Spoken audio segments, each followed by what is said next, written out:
So today's sermon title is You Die, I Die, Everybody Die. Okay, now off this slide. So in the 2011 local movie, it said the ghosts must be crazy. So it's a few soldiers were having the army reservist training. And then, like all reservist soldiers, they're secretly cooking in the jungle, a happy meal. And the next slide. Yeah, and so they were caught by the Sergeant Major Inchik. It was played by a late comedian, David Bala. And so when Inchik caught them cooking in the jungle, he explained to them why it's so dangerous to do so. And so in Singlish, this is what he said. He said, in the wartime, if you cook in the jungle, enemy aircraft fly past. If they see the fire, they'll bombard the whole area. And then you die, I die, and everybody die. Understand? And so the soldiers said, yes, Inchik. And then he said, let me give you another example. So the soldiers were expecting a new example, but he just repeated himself. So he said, if I cook in the jungle, enemy's aircraft fly above. If they see the fire, they bombard the whole area. Then you die, I die, and everybody die. Understand? Yes, Inchik. And so the soldiers mumbled. And then Inchik repeated, I don't think you understand. Let me give you the final example. For example, if you cook in the jungle, enemy's aircraft fly above. If they see the fire, they'll bombard the whole area. And you die, I die, and everybody die. But this time, the soldiers all died from the nagging, right? Very good, Inchik said. I see that finally you understand what I say. So no more cooking in the jungle. End of sermon. So if you think about it, what makes this line from the movie so memorable, it becomes a meme, because it's being repeated multiple times. And at the same time, it evokes, especially for the guys, memories of reservist training when our SAF instructors would speak with many, many words, but the words mean nothing. So it's like Ecclesiastes chapter 6, verse 11. It says, the more the words, the less the meaning, and how does that profit anyone? But for those who've been following the series of sermons on Ecclesiastes, you'll notice by now that the author keeps repeating himself. But we must not mistake to think that the book repeats itself for no purpose like SAF instructors. But because for modern readers like us, this style of writing that goes round and round in a circular fashion is either very strange or very frustrating for us. But that's the whole idea, friends, because the circular movement within the book of Ecclesiastes was designed on purpose, because it reflects the cyclical nature of life that the author is describing. So chapter 1, verse 6, it says, the wind blows to the south and turns to the north. Round and round it goes, ever returning on its course. Verse 9, what has been will be again, and what has been done will be done again. There is nothing new under the sun. And then he moves from one example to another example, from one area of life to another area of life. But he always returns all the time to the tagline. What's the tagline? The main thesis is verse 2, meaningless, meaningless, says the teacher. Utterly meaningless. Everything is meaningless. And so we also find this style actually happens in other media, for example, in classical music. Right now, just make sure that the sound crew has turned on the audio for the computer. And so one of the greatest 20th century composers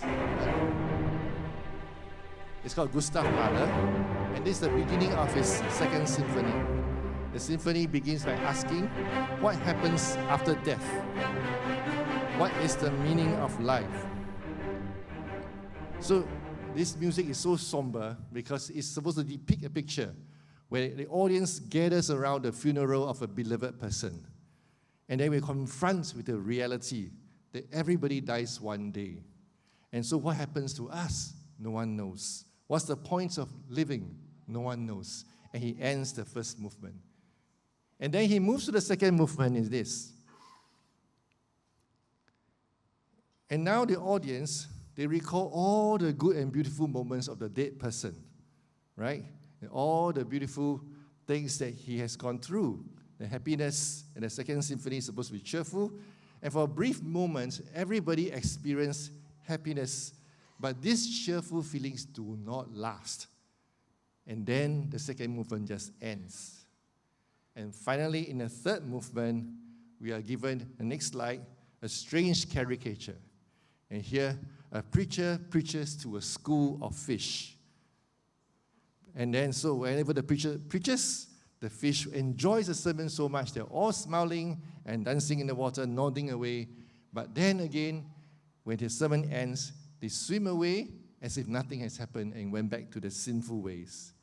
So this portrays the idea of futility of all activities of life under the sun. And the melody of the third movement goes round and round and round. We listen to it with different variations, repeating itself and different distortions. And so because the composer, he's trying to explain that it's so hard to understand the twists and turns of life. And then at the end of all this, the big question is still not answered. And so like this symphony, we move from motive to motive, from funeral to life memories to futility, and still no questions, as you know, answers to the big questions of life. And so in Ecclesiastes, just like in a symphony, it goes round and round in different motives. Which one do we see so far? He went round from wisdom to work, to wealth, to justice.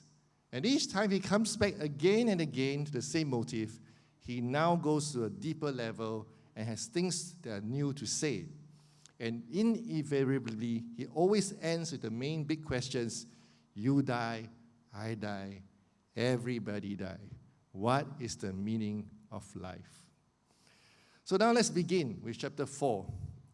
In chapter 4, like the Mahler's first movement, the teacher here opens with a very somber mood, right? Let's read in the topic of oppression, chapter 4, verse 1. Can you read for us? 1, 2, 3. Again, I looked and saw all the oppression that was taking place under the sun. I saw the tears of the oppressed, and they have no comforter. Power was on the side of their oppressors, because they have no comforter. In chapter 3, oppression occurs because justice is found in the courts. And here, justice is removed from the courts, and that's why people are oppressed. But what is new here, he extends this oppression beyond the courts to everywhere in life. Oppression occurs when the power is on the side of the oppressors, and those who are oppressed are powerless to fight back and change the situation. And so we know, right, today oppression continues, and those with nuclear weapons and those with a larger economy can oppress those who don't. And the International Criminal Court can charge one person guilty of crimes against humanity, but is powerless to bring the person to justice. So in the memoir, can you slide there? The Dead Eye and the Deep Blue Sea. This is about the life of the Cambodian sculptor Vanak. He took on a new job because he wanted to earn extra money for his wife's hospital bills. Little did he know he was tricked into slavery. And then he was working on a fishing trawler for 4 years out in the sea. And for 4 years, he said, every day there was violence on the boat, where workers were killed, and those who were not performing, the workers were thrown into the sea. And one day, he managed to escape by jumping into the sea. And then he was brought to shore by his rescuers, because those who saved him only sold him to be a slave to the Malaysian palm oil plantation, where he worked for 1 more year until he was finally rescued. But for many who died in the ocean, they drowned their sorrows and their stories along with them, and nobody knows. So what is the teacher's conclusion? In chapter 4, verse 2, since those who suffer have no power to end their suffering, it will be better for them to be dead than alive. Because when one is dead, at least the suffering ends. And an even better scenario, he says in verse 3, that one who has never been born, the stillborn, is actually much happier, because he has never experienced such suffering and evil done under the sun. And so such a conclusion may be too gloomy for us, but we must not forget that the teacher is showing us the greatness of suffering under oppression, and that it will be better off not to be born at all in such a world. But not providing any simple answer to this problem, he then moves on, just like in a symphony. He transits to another motive, the topic of work. So recently, my daughter just entered secondary 1, and during the math class, her teacher kept telling her and the rest of her classmates not to use the methods they had previously learned in primary school. What methods? The Singapore math methods. So for those of unfamiliar, primary school kids here are taught the Singapore math. It's so famous that even Hollywood stars like Sandra Bullock uses for her own children. But as my daughter enters secondary 1, now she must unlearn all that she has learned and move on to algebra, another mathematical method. And so all the practice papers, all the tuition classes, all the sleepless nights, and all the tears shed for Singapore math, all these are pointless as she enters secondary school. So she looks at me and says, "This is so sad, bro." So to comfort her, my wife and I quoted the Bible in her face. Meaningless, meaningless. Everything is meaningless. You see, just as a child transits from one school level to another level, making things of the past meaningless, we are the same. As we transit from life to death, we have to ask the hard question, is there any meaning to all the things that we do while alive? And that was what the teacher questioned in the work in chapter 2 previously. My friends, we must not forget that the root problem here is not work in itself. Because the Bible tells us that God gave us work in the garden before the fall. Work is good. Just ask those who've retired with no work. The suffering is there's no work to do. And then in chapter 4, verse 5, the one who doesn't work, the Bible tells us, is the fool. So when a teacher says work is meaningless, he's not saying that work itself has no meaning. Rather, he's saying that we cannot find our meaning in the work that we do. That is, we are trying to find our self-worth, our worthiness of respect and love from others, all from the work that we can do. If you try that, you will find that work is powerless to give you that. Work is meaningless to give you that. And furthermore, the irony of life is, while you may be hoping for everybody to respect you for the great work you do, in reality, nobody cares about respecting you. Because everybody else is so busy to gain respect for themselves. And so you end up beating one another in a competition to gain respect from other people. And that's why he says in chapter 4, verse 4, "And I saw that all toil and all achievements spring from one person's envy of another. This too is meaningless, as chasing after the wind." The teacher saw that everything that we do it just to beat our neighbors. So when we go for class reunions and find out that we now earn less than our classmates, especially the one who actually scored lower grades than us, we cannot take it. We'll ask questions like, does God even exist? And then you take selfie together, you try to smile, but cannot say because your heart says life is unfair. So what all this means is this. If you ever think, if a thought ever crossed your mind that you deserve a better job, then it's because there's envy of the neighbor in your heart. And if ever it crossed your mind that you thought you have made it in life because of your efforts and your hard work, then it's because there's envy of neighbors in your heart. Because how on earth do you know you deserve a better job unless you can compare with someone else? And how on earth do you know you have succeeded unless you have beaten someone else? All work is from the envy of our neighbors. And that is how work, no matter how good God has given it, has now become meaningless. So what does the teacher recommend? He says, don't live for work. Better to have one hand of tranquility and rest and another hand of work, that is much better than both hands full of work. Because he says that when we live only to work, with our both hands full of work, then we deprive ourselves of all enjoyment. And so what's the purpose of their work? Verse 7 to 8 of chapter 4. Furthermore, when a person gives up all his relationships, backstab everybody, and just to succeed in his career, he ends up all alone.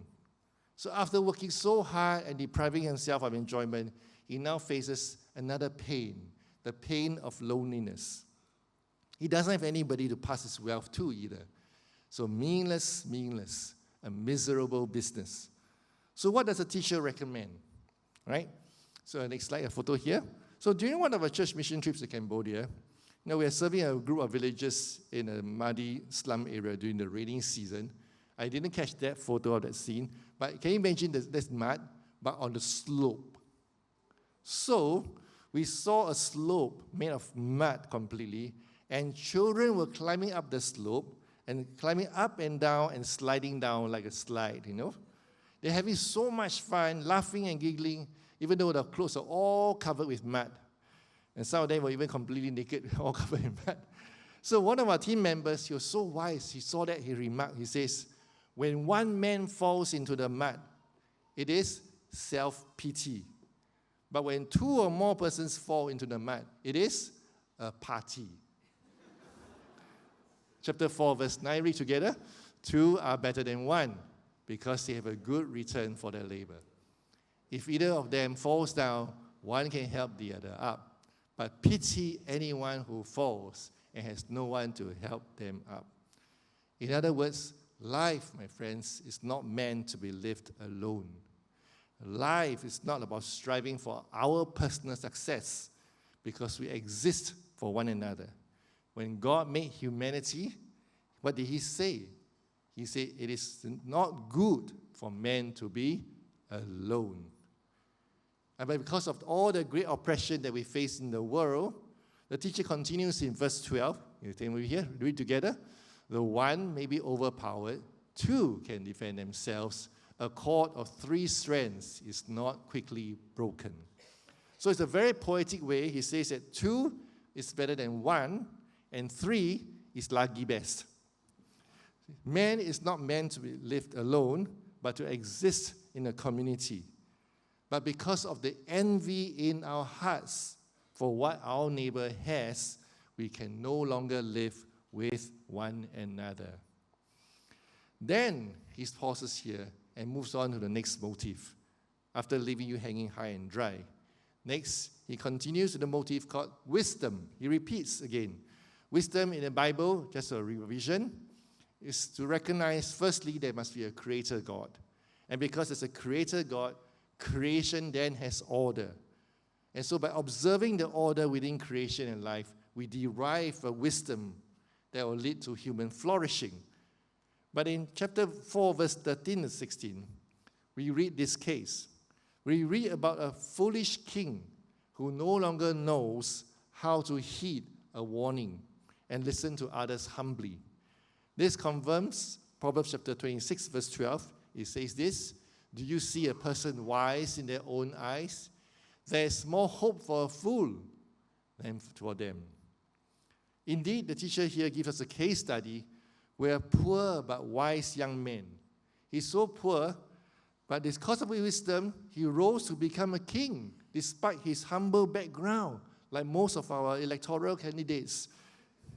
However, there is a limit to the gains of wisdom, because although the wise young man, he rose up to become the new king, it was very popular in his time, the later generations did not appreciate him. They probably did not know what he did. And so the new king, despite his wisdom, he ended up just as isolated as the old proud king in the later parts of his days. So just as we've seen that work is better than laziness, but overworking is meaningless, here we see that wisdom is better than folly. But there's a limit how much we also can rely on wisdom. Verse 16, he repeats again, this too is meaningless. chasing after the wind. And then he continues to another motive, but this time around it's the flip side of the coin of wisdom, which is folly, right? Chapter 5, verse 1 to 7. And he zooms in on the fool and the foolish words. So in contrast to wise people who listen with humility, now we have the fools who talk non-stop. So I must clarify at this point, the teacher here is not against us making lengthy sermons. But the book of Ecclesiastes is not exactly short either, right? So what is in focus here is the attitude. He's saying that the one who talks a lot here is because of his foolish arrogance, especially his attitude before God. Chapter 5, verse 1. Let's read together. 1, 2, 3. Guard your steps when you go to the house of God. Go near to listen rather than to offer the sacrifice of fools who do not know what they do. Do not be quick in your mouth. Do not be hasty in your heart to utter anything before God. God is in heaven and you are on earth, so let your words be for you. So what is the sacrifice of fools, right? It is hastily making a vow before God. Verse 5, together. It is better not to make a vow than to make one and not fulfill it. Do not let your mouth lead you to sin. And do not protest to the temple messenger, my vow was a mistake. Why should God be angry at what you say and destroy the work of your hands? So let's ask this question. Why do people make vows before God? Typically, we do so because we want to what? We want to bargain with God. We want to manipulate God to give us what we want. God, if you give me this, then I will do that for you, and I vow. Right? In other words, the foolish one, in his daily life, he's always manipulating others with his many words and vows. And then he does the same when he approaches God. I will do this for you, and you do this for me.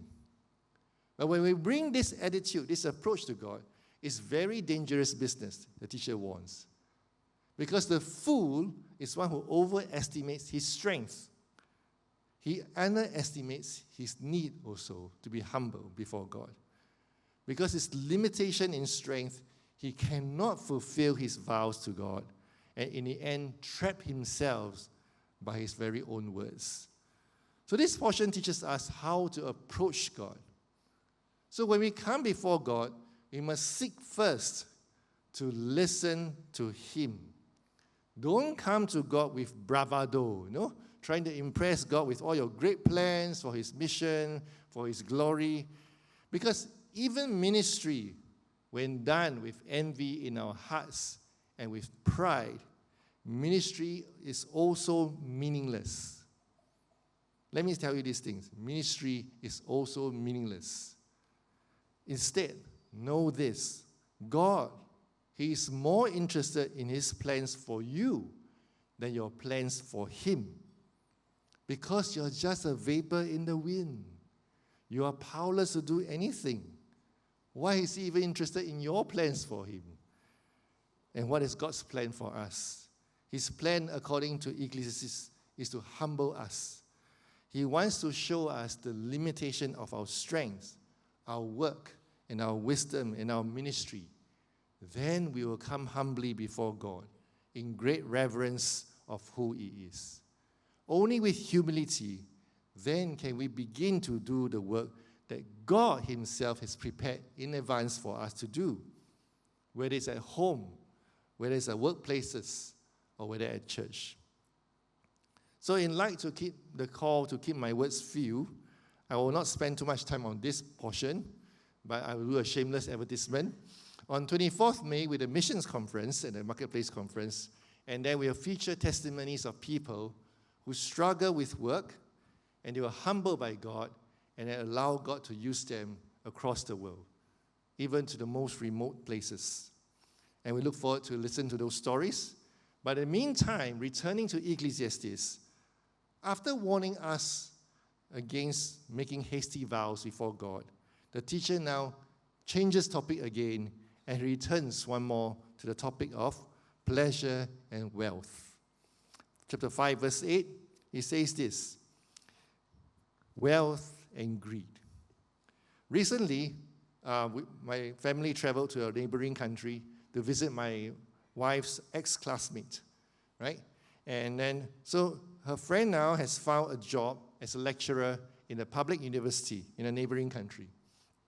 It seems like she now has a stable job. We're so happy for her. But she shared that her supervisor kept piling lots and lots of work on her, more than everybody else in the department. She asked, why? What's wrong? And said the main reason for this ill treatment is to force her to give her boss a bribe. So some of her colleagues have already done so. I said, what kind of things you give? They give cash, and sometimes they even bought a car. So we asked her naively, like Singaporeans so blur, right? So why does your boss need a bribe? Does she have already a salary? And her reply is, because my boss needs to collect the bribes to give to her boss, because then she can give a bribe to her boss. Chapter 5, verse 8, let's read together. If you see the poor oppressed in the district, and justice and rights denied, do not be surprised at such things. For one official is eyed by a higher one, and over them both are others higher still. The increase from the land is taken by all. The king himself profits from the fields. So everyone has to collect bribes from those below them in order to give bribes to those above them, until the number one guy, he takes everything.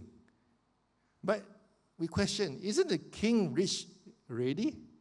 Verse 10, whoever loves money never has enough. Whoever loves wealth is never satisfied with their income. This too is meaningless. In other words, the richest man in the world, who has beaten all his neighbors in terms of wealth, is still never rich enough, because nothing from this whole world can satisfy our hungry human hearts. You all didn't catch the joke, never mind. This is a problem of dissatisfaction. Our hearts can never be satisfied. And that is why, my friends, there's this thing called subscription business model for music and for movies, like Spotify and Netflix. We will always come back for more. But at the same time, there's a physical limit of how much we can consume. And that's what we call the buffet business model. It attracts you by speaking to your hungry human heart. They say you can eat all that you want, but there's always a limit how much you can consume, how much you can stomach. So in the end of the day, you can only look at the food, but cannot eat anymore. Chapter 5, verse 11, read together. As goods increase, so do those who consume them. And what benefit are they to the owners, except to feast their eyes on them? So on the one hand, we can never be satisfied, and so we yearn for more. But on the other hand, our body can only consume so much. And so it leaves us even more dissatisfied with our own existence. So we are stuck. And so no matter how rich or poor you are, we are all hungry ghosts. The only difference is some are fatter and some are thinner ghosts. And so the teacher continues to paint an even more dismal picture about wealth. He says the greed of money causes us to oppress those below us, right? But in the end, we are all oppressed by the love of money. So instead of giving us happiness, great wealth brings pain. Chapter 5, verse 12, it says, the poor laborer works hard and may sleep less, but at least their sleep is sweet, whether they eat little or much. But in contrast, the rich ones who are supposed to have more time to sleep, nicer bed, nicer aircon, but their abundance keeps them awake at night, worrying about the money and how to maintain it. So you don't believe me? This is a recent study on the worldwide internet searches for the phrase, cannot sleep. These are based on 10 countries that struggle most with insomnia, and most of them are the richest ones in the world. Japan ranked number 1, Singapore ranked number 9. All the 10 countries, most of them are the rich ones, and they cannot sleep. Chapter 5, verse 13 explains that the wealth hoarded can bring them harm to the owners. possibly making themselves and their family members targets of kidnapping, for example, or the insomnia causing them much physical health problems. And then in 514, their wealth can suddenly be wiped out and disappeared just because a moment of a wrong investment, a theft, or a scam. Then they have nothing left to give to their children. And so all this is meaningless, a chasing after the wind. And then after being oppressed by our money, either the wealth disappears suddenly, or we too will disappear, whichever comes earlier. Because remember the opening line of the sermon? Because you die, I die, and everyone die. Well done, you all understand now. So in chapter 5, verse 15, just as we come empty-handed into the world, we can bring nothing along with us in our death. Right? Verse 16 says this. Can we read together? This too is a grievous evil. As everyone comes, so they depart. And what do they gain since they toil for the wind? All their lives they eat in darkness, with great frustration, affliction, and anger. And so for those clever ones among us, you may argue and say, well, at least in my lifetime, I ate as much sashimi I could, I enjoy all the pleasures I can, but to such people, the teacher has an answer for them. See, when I first started working, some of my friends, as we were young ones, right, just graduated, would bring us to see showrooms of nice houses, condos and houses and all. And as if this nice decor, right, these prototypes, can give us some hope in life, some meaning to our daily toil. Then on one such occasion, I walked past a large compound, a huge house, with a beautiful green lawn. I was like, wow, 10 times the size of my entire flat, right? It's amazing. So I told myself, wow, if only I can have such a place. I was not a Christian yet. And then something caught my eye. I saw an old man slumping in a wheelchair, could hardly sit up. And he was pushed around by a maid. The old man has worked hard his whole life for that beautiful lawn. But who's enjoying it? His maid. Chapter 6, verse 1. Let's read together. I've seen another evil under the sun, and it weighs heavily on mankind. God gives some people wealth, possessions, and honor, so that they lack nothing their hearts desire. But God does not grant them the ability to enjoy them, and strangers enjoy them instead. This is meaningless, a grievous evil. So what means is this. Don't be so quick to assume that you can enjoy the fruit of your labor. Because even your ability to enjoy can disappear like the morning mist. So from oppression to dissatisfaction, from arrogance to deprivation, that is a human life. And then you die, I die, everybody die. So after presenting us all these motifs like a massive symphony, how does the teacher end this portion of the book? Then he comes back to the big question again. Chapter 6, verse 12. Who knows what is good for a person in life during the few and meaningless days they pass through like a shadow? Who can tell them what will happen under the sun after they are gone? So when we read the book of Ecclesiastes, one might think that the book is a bit extreme, I mean, who on earth can test himself with all the pleasures of the world, with all the resources to plunge himself with unlimited projects, and then access to all the wisdom of the world, right? It's a bit extreme. And at the same time, it's a bit extreme because it's always so gloomy and also impending death and all. But we must understand that it's precisely this extremity that makes the book precious, because it doesn't sugarcoat life. It forces us to ask the hard questions that we tend to avoid. And because of these extreme examples, and then we realize that, in our little life examples, it's true. And there's no way we can escape. And so for myself personally, I remember once I was studying alone in a non-English speaking country, because I was a fool. Needless to say, it was very hard. I had to work doubly hard or triply hard in everything.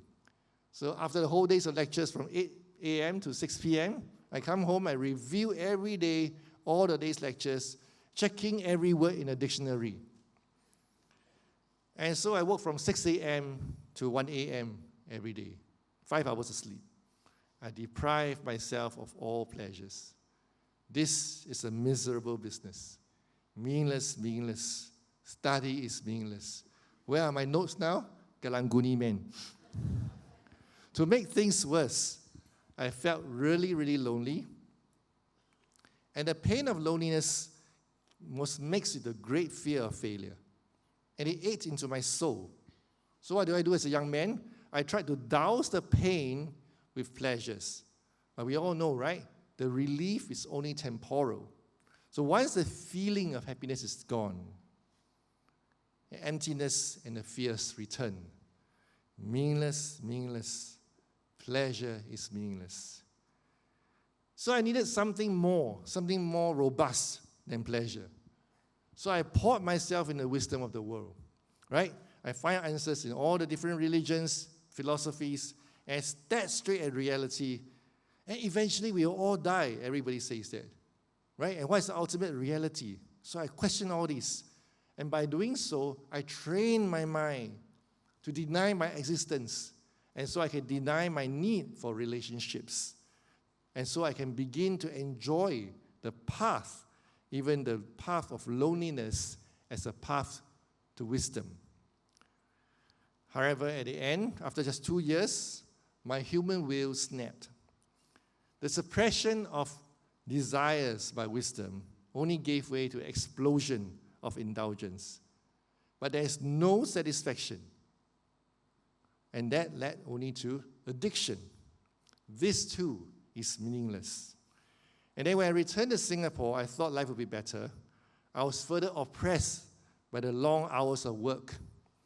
And I started with the first bus, I went home with the last bus. And I was still trying to find respect through my pitiful arguments and my achievements with everybody else. But I only found depression. So strangely, however, in my workplace, I was beginning to be surrounded by many Christians. And interestingly, the cubicle that I took over was my old childhood friend from primary school. And so the phone will keep ringing and asking for her. And I say, no, she's left already. Put down. No, she left already. Put down. After a few weeks, we caught up with one another. And then she introduced me to this church. And the first sermon I came here, I did not understand one line from Pastor Chris. Amen. Just kidding. But there's one line that really spoke to me. And in this verse here, we read together. Ultimate reality is in relationships. And the ultimate relationship is between God and man. It was like a face palm moment. Because for me to fight loneliness, I denied my need for relationships. But the ultimate reality is not found in things nor in ourselves, but in relationships. And that is why loneliness is so painful. And the ultimate relationship that we can have is between God and man. So when the teacher of Ecclesiastes, when he says that everything is meaningless, he means that the things of life can never give us the ultimate meaning and purpose of life. They can never satisfy us.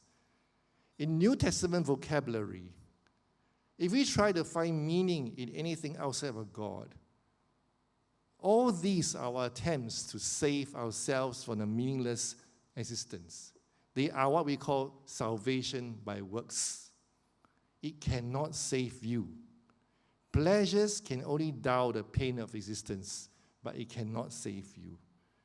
Wealth can only shield you from some suffering, but it cannot save you. Human wisdom can keep you from being foolish humanly, but it cannot save you. And none of these can save you from a meaningless existence.